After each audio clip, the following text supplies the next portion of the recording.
Assalamualaikum warahmatullahi wabarakatuh. Assalamualaikum warahmatullahi wabarakatuh. Wa ala alihi wasahbihi wa wala. Wala hawla wala quwwata illa billahi nawaya ta'ala ta'lim wa naf'a wal intifa' wa tadhakkura wa tadhkir wal ifadata wal istifada wal hasanata masuki bi kitabillah wa sunnati rasulih wa du'a ila al-huda wa dalalata al-khair ibtigha'a wasyhi qurbihi wa thawabihi subhanahu wa ta'ala. Rabbi shrah li sadri wa yassir li amri wahlul 'uqdatam min lisani yafqahu qawli. Amma ba'du. Para hadirin, para jamaah, pemirsa, ikhwan, ashab, sadulu, konco yang dimuliakan Allah Subhanahu wa Ta'ala. Alhamdulillah, pada malam hari ini kita masih diberi kesehatan, kesempatan oleh Allah Subhanahu wa Ta'ala, sehingga kita masih bisa bersama-sama mengaji kitab An-Nahjul Atam, kitab Tabwidul Hikam karya Syekh Ibnu Athaillah As-Sakandari rahimahullahu ta'ala, yang disusun kembali oleh Syekh Ali Ibnu Husamuddin Al-Hindi. Sebelum kita mulai, mari kita hadiahkan Al-Fatihah kepada mu'allif kitab, kepada semua ulama, para syurah, sahibul asal, para semua guru, semua orang tua kita lah ini yang walaupun niatin soleh.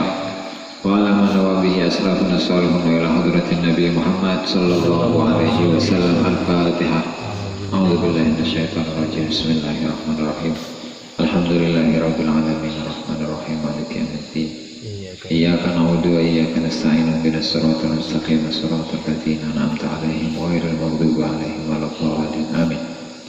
Qala al-musannifu al-imam Ibnu Athaillah As-Sakandari rahimahullahu ta'ala wal imam Ali Ibnu Husamuddin Al-Muttaqi Al-Hindi fi kitabihi An-Nahjul Atam fi Tabwidul Hikam bab zuhdi wa fadilatuhu ila al-qal. Ini hikmah terakhir ini dari bab zuhud. Halaman 63 Misbahul Jalan. Ilan qala in aradta an yakuna laka izzun la yabna fala tasta'izanna bi'izzin yabna. In aradta lamun karep sapa sira an yakuna ing yen ta'on laka iku tetep kedue sira izzun utawi kemuliaan layakna kang ora rusak apa izun fala tasta'izanna mongko aja gawe mulya teman-teman sapa sira biizin kelawan kemuliaan yakna kang rusak apa iz. In aradta an yakuna laka izun la yakna fala tasta'izanna biizin yakna. Jika engkau ingin memiliki kemuliaan yang tidak rusak, yang tidak hancur, maka jangan menjadikan, maka sungguh jangan menjadikan atau mengambil kemuliaan yang hancur, yang rusak.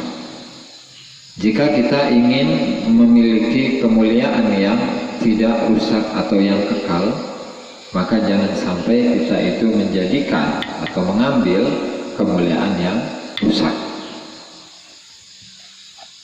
Nah, kemudian apa itu kemuliaan yang rusak dan apa itu kemuliaan yang tidak rusak? Nah, di sini akan dijelaskan oleh para syarih, para syurah mengenai makna dari kemuliaan itu sendiri. Jadi azza ya'izzu izzatan itu artinya jarang atau mulia. Ya. Kalau di hadis di mana itu? Di hadis di kitab Al-Baiquniyah, di sana menyebutkan wa ma rawah ma rawah husnani, yaitu hadis aziz yaitu hadis yang diriwayatkan oleh dua rawi saja. Jadi dari generasi sahabat, kemudian generasi tabi'in, generasi tabi'ut tabi'in dan seterusnya, itu hanya diriwayatkan oleh dua orang. Nah, kenapa hadis ini dinamakan sebagai hadis aziz? Ya karena saking jarangnya hadis tadi. Nah, jadi izzun atau izzatun itu artinya jarang dan mulia. Bisa bermakna jarang, bisa bermakna mulia. Nah, kemudian dalam hikmah ini, in aratta an yakuna laka izzun la yafna, jika kita itu ingin memiliki kemuliaan yang tidak rusak, yang tidak hancur, kemuliaan yang abadi, maka jangan sampai kita itu menjadikan kemuliaan atau mengambil kemuliaan yang rusak, yang hancur. Apa itu kemuliaan yang tidak rusak? Apa itu kemuliaan yang abadi? Dan apa itu kemuliaan yang rusak? Oke.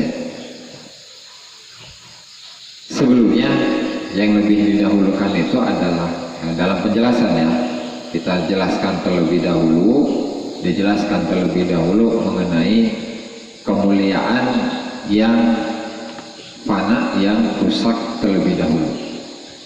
Apa itu kemuliaan yang rusak atau yang hancur? Yaitu at-ta'azzuzu bil makhluk, yaitu merasa mulia oleh makhluk, merasa mulia oleh makhluk. Mentang-mentang ulama gitu kan, mentang-mentang ulama, kemudian dia itu gampang untuk mencaci sana sini. Mentang-mentang dia itu memiliki jabatan, maka dia itu berlaku tidak adil kepada orang lain. Mentang-mentang itu dia adalah anaknya gubernur, maka dia itu asal dalam bergaul kepada sesama. Mentang-mentang dia itu memiliki harta yang banyak, kemudian dia itu sombong, merendahkan orang lain, dan seterusnya dan seterusnya. Itu semua merupakan contoh-contoh dari apa? Memuliakan atau merasa mulia karena makhluk. Dalam pertemuan di malam sebelumnya dijelaskan mengenai al-aqwan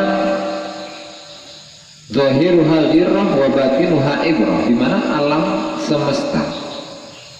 semesta itu zahirnya itu membuat silau, zahirnya membuat kita lupa, membuat ghaflah alias apa? Kuplak. Zahirnya itu, jadi zahirnya dunia itu membuat kita lalai kepada Allah Subhanahu wa Ta'ala. Nah, akuan itu artinya, akuan itu merupakan jamak dari lafaz kaun, karena yakunu kaunan, yang artinya ada, ya kan? Ada bukan berarti adanya sesuatu yang ada itu karena memang dari dahulu sudah ada, bukan. Tetapi keberadaan atau keadaan dari alam semesta ini karena memang Allah Subhanahu wa Ta'ala memerintahkan agar alam semesta ini ada. Maka dalam ayat kun fayakun, gitu kan, kun adalah engkau wahai makhluk, fayakun, kemudian dia menjadi ada. Jadi semua yang ada di alam semesta ini, baik yang nampak oleh mata kita, baik yang berupa materi, entah itu bumi, entah itu langit, entah itu kekayaan, entah itu ilmu, entah itu jabatan, entah itu popularitas, bahkan karomat sekalipun, itu semua adalah makhluk. Jadi seandainya ketika seseorang itu merasa mulia karena dia telah diberi karomah oleh Allah Subhanahu wa Ta'ala, maka itu merupakan sikap yang salah. Itu. Karomat kan adalah suatu hal yang luar biasa yang Allah Subhanahu wa Ta'ala berikan kepada hambanya yang dicintai untuk menunjukkan keagungan dari Allah Subhanahu wa Ta'ala. Nah, terkadang itu membahas tentang karomat. Kemudian juga status seseorang yang sudah dekat dengan Allah Subhanahu wa Ta'ala, itu terkadang seseorang itu juga merasa bangga dengan status itu. Nah, padahal manusia, sesoleh apapun manusia, yang sedekat apapun manusia di hadapan Allah Subhanahu wa Ta'ala, itu belum finish. Ketika dia masih hidup, dia itu belum finish. Finishnya kapan? Ya finishnya ketika dia sudah meninggal, antara ruh dan jasadnya itu sudah berpisah. Nah, makanya Allah Subhanahu wa Ta'ala memerintahkan kepada semua makhluk itu untuk memiliki sifat tawadu, yaitu rendah diri, merasa dirinya rendah di hadapan semua makhluk. Gitu. Dan yang sudah dijelaskan bahwasanya Syaikhullah Basyarani rahimahullah ta'ala, meskipun beliau itu termasuk orang yang dalam kewaliannya itu mencapai derajat yang sangat tinggi, tetapi tetap beliau itu merasa bahwa dirinya adalah orang yang paling rendah, orang yang paling banyak dosanya di muka bumi ini. Nah, sementara kita ibadahnya nggak tahu benar atau enggak, ya kan? Zikirnya paling nggak bisa kehitung, habis sholat doang, itu pun kalau mau zikir. Ngajinya kobok gitu kan, jadi ngaji itu harus di ini dulu, harus teriakin dulu, ayo ngaji gitu, karak ngaji. Nah, banyaknya dari kita yang sifatnya seperti tadi, nah itu merasa dirinya soleh, gitu kan, merasa dirinya hebat, merasa dirinya soleh, merasa dirinya dekat dengan Allah Subhanahu wa Ta'ala, merasa mampu, merasa memiliki banyak ibadah. Jadi yang namanya merasa itu adalah ngaku. Yang namanya merasa itu ngaku. Tapi ketika seseorang itu tidak merasa, bahkan dirinya merasa tidak memiliki amal, merasa dosanya itu sangat besar, merasa bahwa amal-amalnya belum tentu diterima atau ditolak bahkan oleh Allah Subhanahu wa Ta'ala, itu yang seharusnya gitu.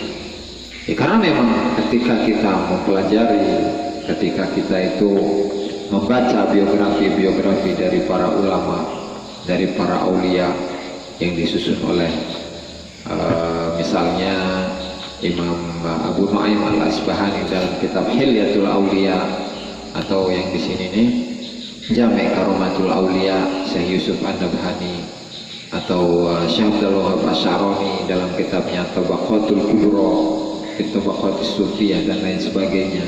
Nah, di sana beliau itu menceritakan tentang biografi dari para kekasihnya Allah Subhanahu wa Ta'ala. Nah, tetapi tidak satupun dari mereka yang merasa bahwa mereka itu sudah dekat dengan Allah Subhanahu wa Ta'ala.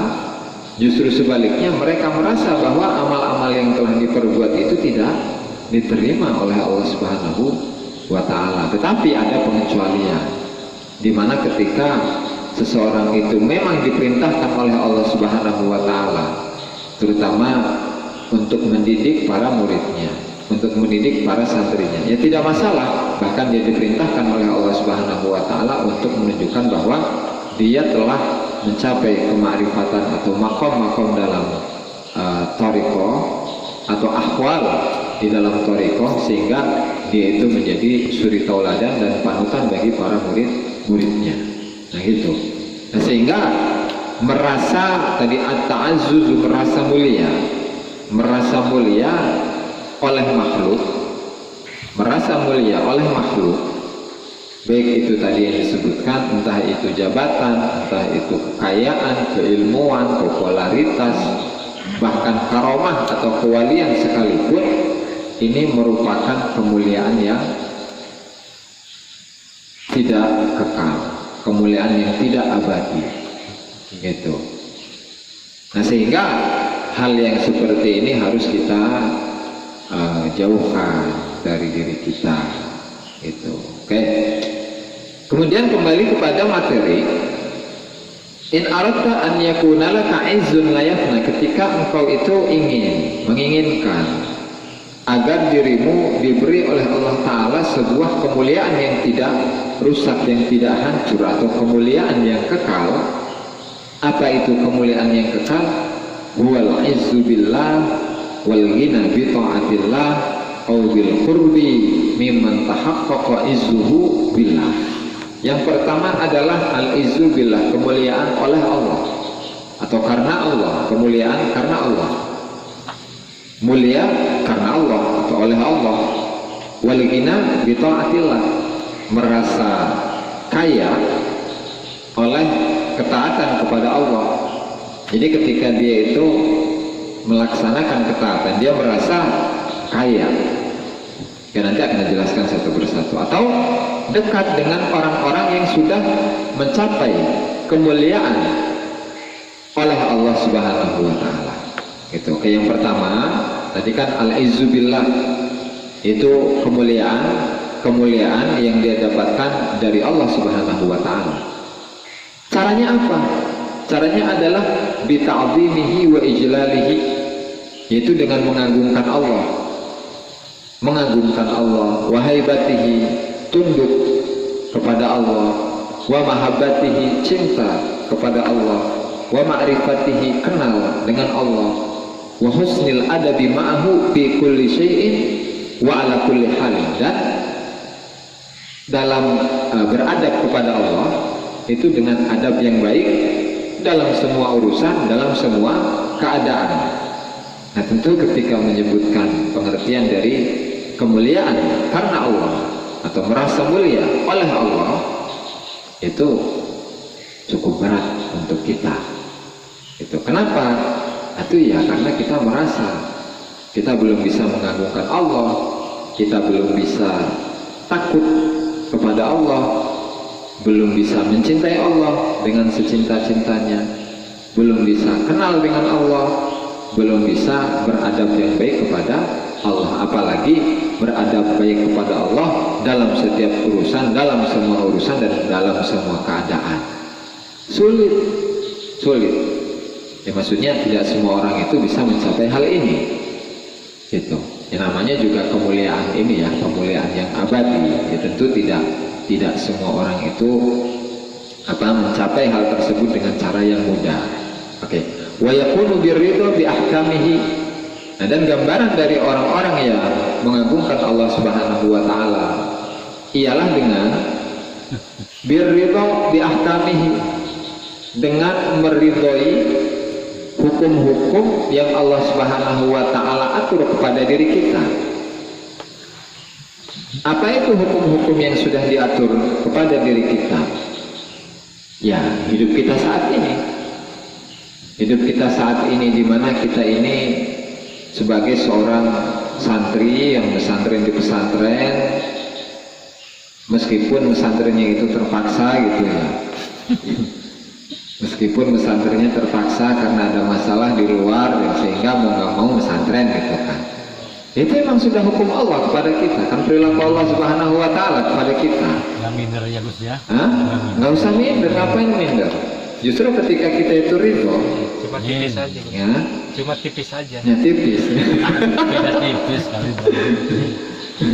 Jadi memang ketika kita itu ridho, ya rela, pasrah dengan perlakuan Allah, perbuatan Allah Subhanahu wa Ta'ala kepada diri kita. Ya, setidaknya dengan sifat pasrah kita tadi itu, ya kita bisa menjadi orang yang dimuliakan oleh Allah Subhanahu wa Ta'ala. Tuh, baru satu itu. Dua, wal khudu' tahta qahri jalalihi wa kibriyaihi, pasrah, tunduk di bawah kekuatan kekuatannya Allah Subhanahu wa taala dan kesombongan Allah Subhanahu wa taala. Jadi kalau kita bertanya, Allah Subhanahu wa taala itu menjadikan kita sebagai orang yang banyak maksiat sebelumnya. Ya mudah-mudahan pada saat ini kita diberi taubat oleh Allah Subhanahu wa taala ya. Sehingga apa namanya, karena masa lalunya itu kelam, karena masa lalunya itu kelam, ya karena banyak tingkah lah, entah itu apa makanan yang dilarang oleh Allah Taala, atau meminum minuman yang tidak diperbolehkan oleh Allah Taala. Kemudian, masih banyak contohnya ya, tenang ya. Banyak contohnya ini mah. Atau apa, mendatangi satu tempat yang di situ merupakan pusat dari kemaksiatan lah, atau tipu sana tipu sini lah, dan lain sebagainya. Itu masa lalu, gitu kan, masa lalu. Nah sementara sekarang, ya alhamdulillah Allah Ta'ala itu telah menjadikan kita sebagai seorang santri. Nah berarti Allah Ta'ala itu telah menjaga kita dari perbuatan-perbuatan yang telah kita perbuat di masa lalu. Nah sehingga kita itu harus bersyukur. Kalau Allah Ta'ala ini harus bersyukur atas apa yang telah Allah perbuat kepada diri kita. Kemudian apa? Kemudian kita itu ya berupaya untuk menjadi orang yang lebih baik dari sebelumnya. Kalau sebelumnya nggak mau ngaji, sekarang mau ngaji, gitu kan. Nah, rada iya lah nyiri saja mah. Kalau yang nggak mau ngaji sebelumnya, sekarang mau ngaji. Yang sebelumnya itu apa, hidupnya di luar, ganggu sana ganggu sini, sekarang lebih tenang. Ya. Kalau di luar itu makan makanan yang semacam-macam lah, warna-warni. Nah sekarang makanannya seadanya kan gitu, itu merupakan hal yang luar biasa gitu kan. Makanya juga kita makan biasa aja ya. Makanya biasa aja gitu. Garam, pakai garam. Ya cara ayam ya itu. Keren ayam keren sama ayam. Sederhana biasa aja. Oh gitu biasa. Nasi ayam ya, garam aja, nasi sama garam, pelulukan ayam biasanya. Oke. Ayam disuir-suir. Nah sehingga apa? Sehingga wajar ketika para ulama itu mengatakan as-sufi ibnu waqtihi. Sufi bukan suka film ya. Sufi itu adalah orang yang tasawuf itu sudah mendarah daging ke dalam dirinya, sudah menjadi darah, sudah menjadi daging. Dirinya sudah tidak terlepas lagi, tidak terlepas dari ilmu tasawuf. Jadi apa yang dia perbuat, apa yang dia ucapkan, apa yang dia lakukan, apa yang dia dengar, apa yang dia lihat, semuanya itu mengandung nilai tasawuf, gitu. Mengandung ilmu tasawuf dan mempraktekkan atau mengamalkan ilmu tasawuf. Nah katanya as-sufi ibnu waqtihi, seorang yang ahli tasawuf itu adalah merupakan putra dari waktunya. Gimana putra dari waktunya? Apakah waktu dia menjadi putranya waktu gitu? Ya bukan gitu maksudnya. Tugas apa atau apapun tugas yang Allah Subhanahu wa taala berikan kepada dirinya, ya maka dia laksanakan dengan sebaik-baiknya. Makanya kalau tugasnya itu ngaji, tugasnya itu zikir, tugasnya apalagi bikin kopi. Nah tapi piraku ngajian kopi langsung bikin kopi tapi nggak mau ngaji, atau disuruh masak tapi nggak mau ngaji, kan salah. Nah berarti dia tidak melaksanakan tugasnya secara baik. Jadi as-sufi ibnu waqtihi, jadi kesibukannya itu adalah waktu di mana dia saat ini, saat tugas apapun saat ini yang harus dilaksanakan, maka dia melaksanakannya dengan sebaik mungkin. Nah bagaimana dengan masa lalu atau masa depan? Kalau masa lalu itu sudah lewat tugasnya, Tugas masa lalu misalnya sebelumnya itu dia diwajibkan untuk taat kepada Allah Ta'ala, kemudian ternyata dia meninggalkan ketaatan itu, sehingga karena saking goplahnya dia, sholat nggak mau gitu kan, puasa nggak mau, kemudian menghambur-hamburkan uang, suka mabok-mabokan, minum minuman keras, makan makanan yang haram, jajan sana, jajan sini, dan lain sebagainya. Nah itu sudah selesai gitu, karena itu masa lalu. Minuman keras itu adukan semen. Itu adalah masa lalu. Nah sehingga karena masa lalu dan tugasnya itu sudah lewat, ya sudah selesai, tidak perlu diingat-ingat. Nah kecuali untuk masa lalu ini ketika tujuannya adalah agar kita selalu kita mengambil pelajaran dari masa lalu agar kita tidak mengulangi apa yang sudah lewat, itu nggak masalah. Nah, tetapi jangan sampai masa lalu tadi itu mengganggu aktivitas kita saat ini, karena dia merasa bahwa masa lalu itu dia suka judi, suka mabok, suka ini dan itu. Nah kemudian sekarang dimikir-pikir terus, iya ya, saya masa lalu kayak gini ya, kayaknya enak kalau saya ulangi lagi. Nah, kan bahaya kalau kayak gini. Mending ketika dia memikirkan masa lalu kemudian dia itu taubat, ini nggak masalah. Tetapi ketika memikirkan masa lalu tapi masa lalu tadi justru menarik dirinya untuk kembali bernostalgia dengan masa lalunya, kan bahaya. Itu masa lalu. Nah bagaimana dengan masa depan?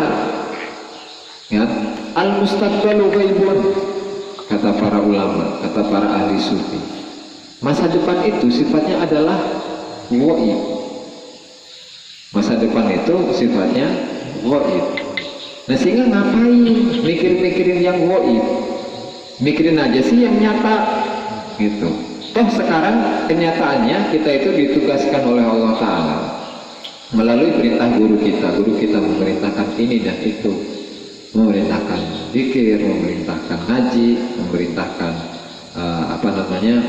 husnul adab atau akhlak yang baik kepada guru, kepada sesama, kepada orang yang lebih tua, kepada orang yang lebih muda, ya, kepada orang tua dan lain sebagainya. Itu tugas kita gitu tuh. Nah sehingga ngapain pusing-pusing untuk memikirkan masa depan? Ya tadi wal mustaqbalu ghaibun, karena masa depan itu sifatnya apa? Ghaib. Ngapain kita mikir-mikir yang ghaib gitu? Karena kita itu tidak hidup di dunia ghaib tapi di dunia nyata. Gitu. Oke, lanjut. Wabil haya'i wal khawfi minhu. Nah kemudian juga tadi pengagungan kepada Allah Ta'ala itu tercermin di dalam rasa bil haya, dengan rasa malu kita kepada Allah Ta'ala. Kita malu, bukan berarti saya malu lah, sholat saya ini nggak bagus, saya mah nggak bisa sholat, makanya saya nggak usah sholat lah daripada malu ke Allah Ta'ala.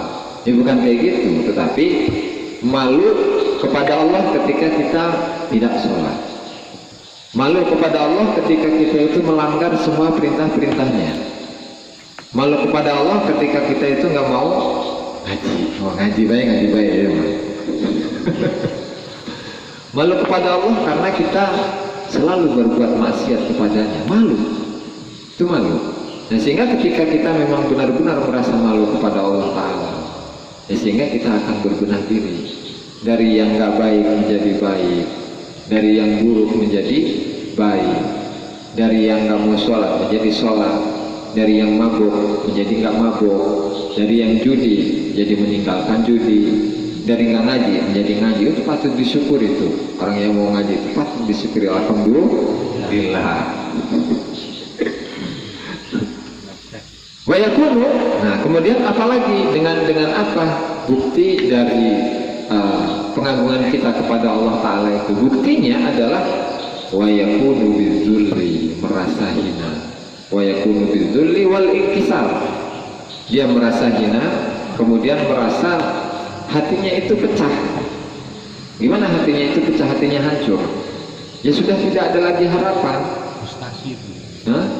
Frustasi. Bukan frustasi. Hatinya hancur lantaran harapannya itu sudah pupus. Jadi misalnya kayak gini. Ketika Allah Subhanahu wa taala memerintahkan orang-orang yang mukmin untuk masuk ke dalam surga, dia mengharapkan keimanan, dia mengharapkan untuk dimasukkan surga oleh Allah Subhanahu wa taala. Ya. Kemudian ternyata dia itu ketika di dunia dia itu selalu melanggar perintah-perintah Allah Subhanahu wa taala. Nah, akhirnya melihat teman-temannya, teman-teman saya mereka semuanya masuk surga, kenapa saya itu dimasukkan ke dalam neraka?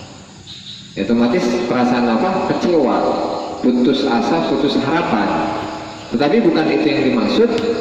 Yang dimaksud adalah dia merasakan bahwa hatinya hancur, dia sudah tidak memiliki harapan lagi untuk untuk menjadi kekasih Allah Subhanahu wa taala.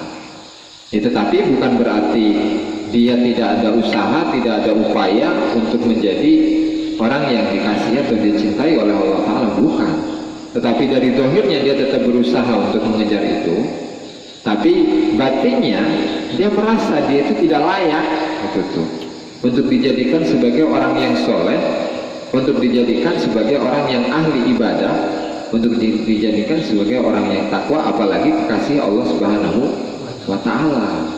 Jadi gitu, meskipun dia ahli ibadah, meskipun dia tukang ngaji, meskipun ilmunya luas seluas lautan, meskipun kekayaannya melimpah, dia tidak merasa bahwa itu semua adalah miliknya. Tetapi yang dirasakan bahwa dirinya itu adalah bahwa semua yang tadi disebutkan itu hanyalah titipan Allah Subhanahu wa taala kepada kita, yang sewaktu-waktu titipan itu akan diambil kembali oleh Allah Subhanahu wa taala. Jadi dia tidak merasa memiliki. Ketika dia punya popularitas, tapi dia merasa bahwa dia memiliki popularitas. Ketika popularitas itu hilang, ya sudah, dia itu akan frustasi. Gitu. Ketika dia itu memiliki kekayaan, ketika kekayaannya itu lenyap, dia menjadi orang yang stres. Ketika dia itu dianggap oleh orang-orang sebagai orang yang soleh, dan ternyata Allah Subhanahu wa taala menjadikan manusia di sekitarnya menganggap bahwa dirinya adalah orang seburuk-buruknya orang, maka dia akan menjadi stres. Gitu. Itu ketika dia merasa memiliki popularitas, merasa memiliki amal, merasa memiliki kekayaan, merasa memiliki keilmuan dan lain sebagainya. Dan tadi yang seperti yang sudah dijelaskan bahwasanya merasa memiliki itu adalah hal yang tercela. Merasa memiliki itu adalah hal yang dilarang. Ya, karena pada hakikatnya apa yang ada di dalam diri kita, apa yang ada di tangan kita, apa yang ada di dalam hati kita dan pikiran kita, itu semuanya adalah milik Allah Subhanahu wa taala. Jadi kita semuanya itu aslinya nyewa gitu aja. Kita semuanya itu nyewa kepada Allah Subhanahu wa taala. Ya cuman oleh karenanya Allah Subhanahu wa taala itu memerintahkan kepada kita untuk taat kepada Allah agar apa? Agar lunas bayar sewaannya. Pendekatan yang berarti itu juga saya juga habis sewanya sama istri. Nah, bisa gitu, sewanya udah habis. Makanya kan kemarin di pertemuan sebelumnya, curhat dong, wa aqridullaha qardan hasana. Wa aqridullaha qardan hasana. Dalam sebuah ayat Allah Subhanahu wa taala menjelaskan wa aqridullaha, dan berilah hutang kepada Allah. Ingat nih, dan berilah hutang kepada Allah qardan hasana, dengan perhutangan yang baik. Jadi kita memberi hutang ke Allah taala. Jadi seakan-akan Allah taala itu akan mengembalikan hutang tadi. Gitu. Cuma maksud dari ayat itu tadi apa namanya, di Allah Subhanahu wa Ta'ala memerintahkan bagi orang-orang yang memiliki harta untuk mensedekahkan hartanya fi sabilillah, itu bukan fi sabilis syaitan, itu ya. Nah, sehingga banyak dari para wali-wali besar, kibarul aulia, kata Syahidullah Basyarani, mereka itu menyukai harta yang banyak, tapi bukan karena mereka itu cinta harta, bukan, tetapi karena di balik harta yang banyak dia bisa berbagi kepada orang-orang yang membutuhkan. Mau bangun masjid, bisa dia membantu sekian ratus juta, ya. Mau bikin majelis taklim, mau bikin jalan, mau bikin rumah, mau membantu orang-orang yang fakir, menyekolahkan anak-anak yang tidak mampu, memberikan beasiswa dan lain sebagainya. Kan semuanya itu tidak bisa dilakukan kecuali bagi orang yang memiliki harta yang banyak. Meskipun orang yang memiliki harta yang banyak itu termasuk dalam kategori para aulia, orang-orang yang dicintai oleh Allah Subhanahu wa Ta'ala. Jadi gitu ya. Nah, sehingga itu merupakan gambaran dari apa? Dari orang yang mulia, tapi kemuliaannya itu adalah oleh Allah Subhanahu wa Ta'ala. Nah, makanya Syekh Abdul Hasan Asyadzili rahimahullahu ta'ala, beliau ini adalah seorang yang pendiri, kategorinya adalah pendiri dari Thariqah Asyadziliyah, dan beliau adalah murid dari Syekh Abdus Salam Ibnu Misyish. Dan kitab Hikam ini penulisnya adalah seorang yang mengamalkan Thariqah Asyadziliyah, itu ya, sehingga seringkali kutipan dari Imam Abdul Hasan Asyadzili disebutkan di dalam syarah-syarahnya.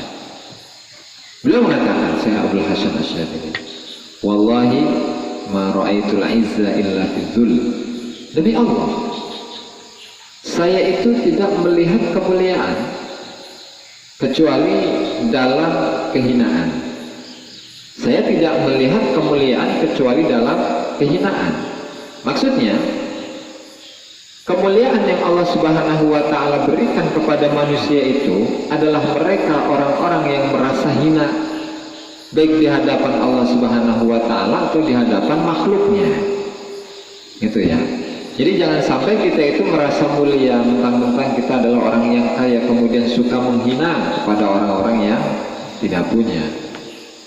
Mentang-mentang kita itu memiliki ilmu yang luas, kemudian merendahkan orang-orang yang tidak memiliki ilmu yang banyak, ya.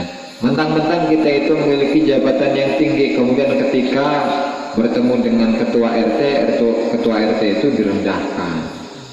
Nah, bukan itu, tetapi kemuliaan di sisi Allah Subhanahu wa Ta'ala adalah di mana ketika seorang hamba itu merasa hina di hadapan apapun dan di hadapan siapapun. Itu makanya banyak dari kisah-kisah para aulia. Pada suatu hari, kalau nggak salah kisahnya Al-Habib Abdullah bin Abu Bakar Al-Idrus, itu seorang ulama di Tarif. Dia itu memiliki seorang bapak ayah beliau itu namanya Abu Bakar Al-Idrus. Beliau itu disuruh oleh ayahnya, kamu pengen nggak dekat tausul kepada Allah Subhanahu wa Ta'ala? Pengen. Terus caranya apa? Udah, sekarang kamu keluar rumah, cari orang atau sesuatu yang lebih hina, yang lebih rendah darimu. Oke. Kemudian dia datang jalan-jalan gitu, mencari-cari siapa yang lebih hina daripada saya. Ketemu sama orang gila. Oh, ini orang gila kan hina di hadapan manusia itu. Udah mandi, nggak pernah mandi, rambutnya acak-acakan, bajunya warnanya warna-warni, yang aslinya putih menjadi coklat gitu kan. Rambutnya gondrong, bukan gondrong sih, gimbal kalau ini mah, gimbal ramas gitu ya. karena nggak pernah dikeramas. ya kan? Oke, dia nemu orang gila, oh senang dia, oh kayaknya ini orang gila nih yang lebih ini dari saya. Akhirnya pulang ke ayahnya. Pas mendekati rumahnya, ternyata baru ingat dia, oh iya, bahwa belum tentu, belum pasti bahwa orang gila ini lebih hina daripada saya. Orang gila kan nggak dihisap oleh Allah Ta'ala. Orang gila, perbuatan apapun yang dia perbuat, mau maling, mau nyolong, mau berbuat apapun, dia itu nggak akan dihisap, nggak akan ditimbang amalnya oleh Allah Ta'ala. Orang gila, orang yang nggak punya akal, wajar, lolos dia. Sementara saya, kalau saya mati, saya pasti dihisap amal saya oleh Allah Ta'ala, dan belum tentu saya itu dimasukkan surga atau bahkan menjadi kekasih Allah Subhanahu wa Ta'ala. Nggak bisa. Akhirnya nyari lagi gitu kan.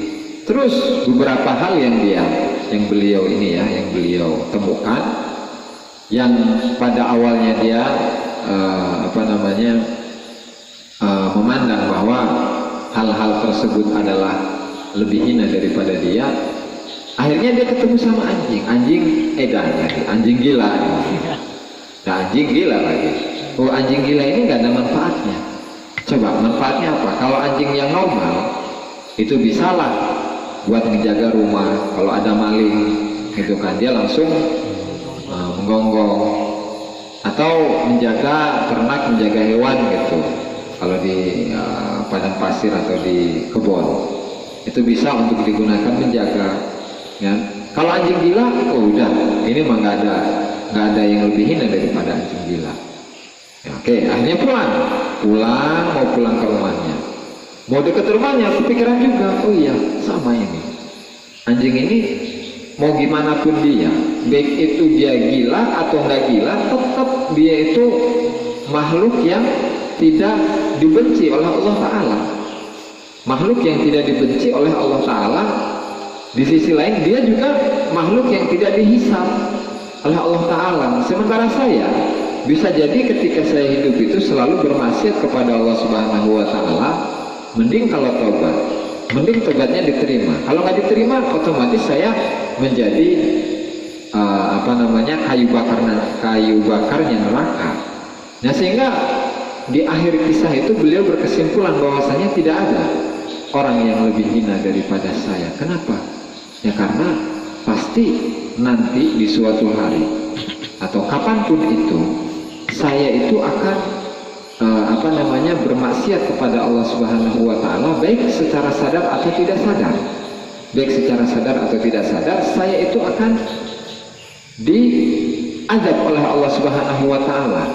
Jangankan ketika saya maksiat, bahkan ketika saya dalam keadaan taat pun belum tentu ketaatan yang saya lakukan itu diterima oleh Allah Subhanahu wa Ta'ala. Iya, dari sisi zahir saya itu adalah orang yang taat. Saya sholat Allahu Akbar, ya, kemudian baca Fatihah, ruku, sujud, dan seterusnya. Emang ketika saya melaksanakan sholat itu, apakah saya telah memenuhi hak-hak Allah Subhanahu wa Ta'ala ketika saya melakukan sholat? Belum tentu. Sehingga meskipun saya sholat, bisa jadi Allah Subhanahu wa Ta'ala pun marah kepada diri saya. Nah, sehingga pada akhirnya dia memiliki kesimpulan demikian dan bertemu dengan bapaknya, dengan ayahnya. Wahai ayahku, saya sudah beberapa hari mencari orang yang lebih hina daripada saya, dan ternyata saya itu tidak menemukan satu makhluk pun yang lebih hina daripada diri saya. Nah, kata bapaknya, mulai sekarang engkau itu akan saya bantu untuk usul kepada Allah Subhanahu wa Ta'ala. Ya, karena memang di dalam perasaan dia itu adalah orang yang hina di hadapan Allah Subhanahu wa Ta'ala dan di hadapan para makhluk, itu secara tidak sadar dia itu telah memiliki sifat tawadu yang benar-benar. Tapi bukan kepura-puraan itu ya, perasaan tadi itu atau ucapan tadi. Ucapan tadi ketika dia merasa lebih hina daripada apapun yang ada di alam semesta ini, oleh jiwanya, oleh hatinya, oleh keyakinannya, ketika memang dia merasa demikian, maka dia pada hakikatnya telah mencapai maqam tawadu. Itu ya. Sehingga setelah itu dia mudah untuk mendapatkan kemarifatan kepada Allah Subhanahu wa ta'ala dan bisa menjadi calon walinya Allah Subhanahu wa ta'ala. Itu kata kisah dari atau kisah yang kisah yang dinukil, yang dikutip dari Habib Abdullah bin Abu Bakar Al-Idrus. Nah, kemudian tadi menafsiri kalam dari Imam Abdul Hasan Asy-Syadzili rahimahullah ta'ala, di mana tadi beliau mengatakan wallahi ma ra'aitu al-izza illa fi dzul. Demi Allah, ini bersumpah beliau ya, wallahi demi Allah, ma ra'aitul izza, saya tidak melihat kemuliaan kecuali di dalam kehinaan. Nah, kemudian ditafsirkan oleh Syekh Al-Arabi, Maulaya Al-Arabi, di mana beliau menafsirkan ucapan ini, wallahi ma ra'aitu dhulla illa fil faqri. Demi Allah, saya itu tidak melihat kehinaan kecuali ke dalam kefakiran. Jadi fakir itu apa sih fakir? Kalau definisi fakir menurut ilmu fikih itu adalah seseorang yang tidak memiliki penghasilan, atau seseorang yang memiliki penghasilan cuman penghasilannya itu tidak memenuhi setengah dari kebutuhannya. Kalau kebutuhannya dalam sebulan itu 3 juta, kemudian dia menghasilkan uang hanya 1,5 juta atau kurang dari 1,5, 1.400.000, maka dia tergolong orang yang fakir. Atau pengangguran, orang yang tidak memiliki pekerjaan apapun. Ya, orang yang memiliki pekerjaan, tidak memiliki pekerjaan apapun, di setiap bulannya dia tidak memiliki pemasukan. Ini namanya adalah orang-orang fakir. Nah, orang-orang yang seperti itulah yang berhak untuk mendapatkan apa? Zakat. Yang berhak untuk mendapatkan zakat, yang berhak untuk mendapatkan sedekah. Ini versi fikih. Versi fikih. Tetapi kalau versi tasawuf, ilmu tasawuf, jadi makna dari fakir itu adalah seseorang yang merasa dirinya butuh, merasa dirinya butuh kepada Allah, tidak butuh kepada selain Allah, fakir. Nah, sehingga fakir ini kan tadi kemuliaan itu ada pada kehinaan atau merasa hina. Kehinaan itu ada di dalam kefakiran, merasa fakir. Jadi ketika kita itu merasa fakir, maka pada hakikatnya kita itu telah merasa hina. Ketika kita telah merasa hina, berarti Allah Subhanahu wa ta'ala sedang memuliakan diri kita. Jadi memang untuk mencapai hal ini bukan suatu hal yang mudah. Ya, karena setiap manusia itu memiliki ego yang besar, di mana dia itu ingin dimuliakan oleh orang lain, dia itu ingin dipuji. Oh, si fulan, dia adalah orang yang memiliki kekayaan yang melimpah, jabatannya tinggi, muridnya banyak, itu kan, jamaahnya di mana-mana, semua orang, siapa sih yang tidak kenal dengan dirinya, kan gitu. Egois. Gitu. Nah, tetapi ketika seseorang itu tidak memiliki sifat ini, ya kan, bahkan dia itu merasa bahwa dirinya hina di hadapan siapapun, ya maka dia akan memiliki sifat tawadhu di hadapan siapapun, entah itu di hadapan orang miskin, di hadapan orang kaya, di hadapan orang yang tidak memiliki jabatan, di hadapan orang yang memiliki jabatan yang tinggi, ya dia biasa-biasa aja. Jadi tidak menunjukkan bahwa dirinya adalah orang yang hebat, tidak menunjukkan bahwa dirinya adalah orang yang mampu, tidak menunjukkan bahwa dirinya adalah orang yang ahli dalam hal ini atau dalam hal itu, gitu. Dan ini adalah akhlak yang dimiliki oleh para ulama, oleh para ahli tasawuf, oleh para aulia. Nah, sehingga ya kita harus menyuri tauladani beliau agar kita dimasukkan dalam golongan orang-orang yang dicintai, yang dikasihi oleh Allah Subhanahu wa taala. Amin ya rabbal alamin. Nah, kemudian ketika berbicara ibadah, jadi ibadah kita itu kan banyak penyakitnya. Ketika kita sholat Allahu Akbar, ya kan? Terkadang kita itu nggak sadar bahwa kita itu telah mentakbirkan diri sendiri. Jadi kan kalau melihat makna Allahu Akbar, berarti kan Allah yang ditakbirkan, kan? Allah yang diagungkan, Allah yang dibesarkan.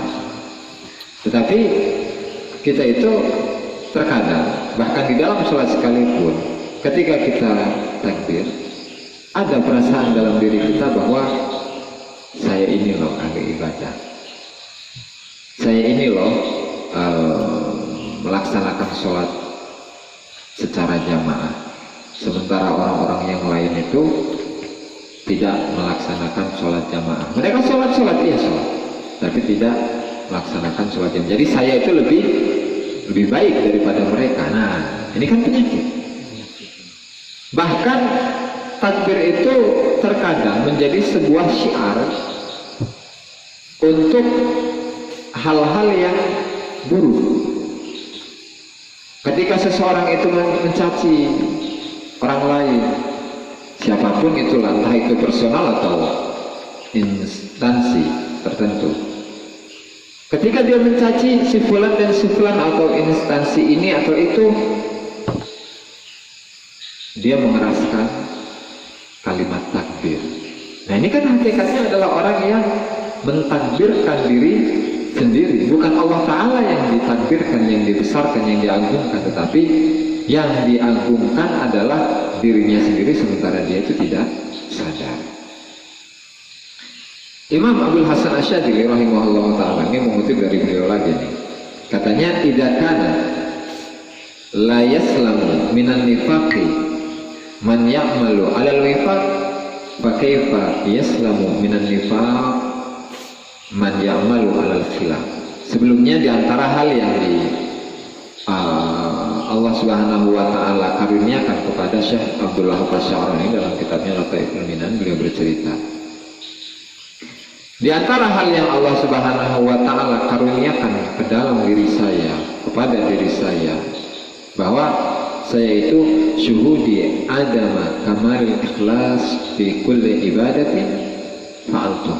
Jadi Syekh Abdullah Al-Sya'rani beliau menyatakan bahwa saya itu menyaksikan kepada diriku bahwa saya itu tidak mampu untuk berbuat ikhlas dalam melaksanakan ibadah-ibadah gitu. Walau balagtul ghayata fi khusyu'i amsalih, meskipun saya itu ketika dalam keadaan sholat, di dalam sholat saya terdapat khusyuk yang sangat tinggi gitu. Nah, sehingga beliau itu mengutip ucapan dari Syekh Abdul Hasan Asyadili tadi yang disebutkan. Beliau mengatakan idza kana la yaslamu minan nifaqi man ya'malu 'alal wifaq. Ketika seseorang yang beramal dan amalnya itu sesuai dengan tuntunan dan ajaran, bahkan adab-adabnya itu sama persis dengan adab-adabnya Rasulullah Shallallahu Alaihi Wasallam, dia itu adalah orang yang tidak selamat dari kemunafikan dalam amal, maka pakai yaslamu minan nifaq ya man ya'malu 'alal khilaf. Maka bagaimana bisa selamat dari kemunafikan, yaitu seseorang yang amalnya itu bertentangan dengan ajaran Rasulullah. Maksudnya, ketika seseorang itu melaksanakan ibadah secara totalitas, secara sempurna, orang yang ibadah tadi itu tidak selamat dari kemunafikan dalam ibadahnya, maka bagaimana dengan orang yang dalam ibadahnya itu acak-acakan, tidak ada adab di dalamnya? Kemunafikan yang di dalam ibadah tadi pasti lebih parah. Orang yang ahli ibadah, yang ibadahnya itu sangat luar biasa, yang sangat khusyuk, itu saja tidak selamat dari kemunafikan. Maka bagaimana dengan ibadahnya seseorang yang acak-acakan? Nah sehingga dalam hadis kullu amalin laisa alaihi amruna fahuwa radd. Ini hadis bid'ah ini. Setiap amal yang tidak sesuai dengan perintah kami, maka itu adalah amal yang tertolak. Maksudnya ini mengarah kepada tadi, satu ibadah yang acak-acakan itu lebih kemungkinan adanya kemunafikan dalam diri orang yang beribadah tadi itu lebih besar, sehingga amal yang seperti itu pasti ditolak oleh Allah Subhanahu wa Ta'ala. Nah sehingga karena para aulia ya, para aulia mereka mengatakan, mereka berbanyak sholat sunnah qabliyah, sholat sunnah ba'diyah, sholat tahajud, berbanyak puasa, berbanyak zikir dan lain sebagainya. Jadi ibadah-ibadah tadi itu kan sunnah, tetapi mereka tidak merasa bahwa itu adalah ibadah yang sunnah gitu. Kenapa? Ya karena wakana sayyidi, ada seorang ulama, seorang wali, wakana sayyidi Ahmad Az-Zahid yaqul, seorang wali yang namanya Syekh Ahmad Az-Zahid itu berkata, laisa li anfalina nawafil, tidak ada bagi orang-orang yang seperti kami. Padahal beliau itu adalah seorang wali yang tingkatannya tinggi di sisi Allah Subhanahu wa Ta'ala. Kita itu, kata beliau, tidak memiliki ibadah-ibadah yang sunnah.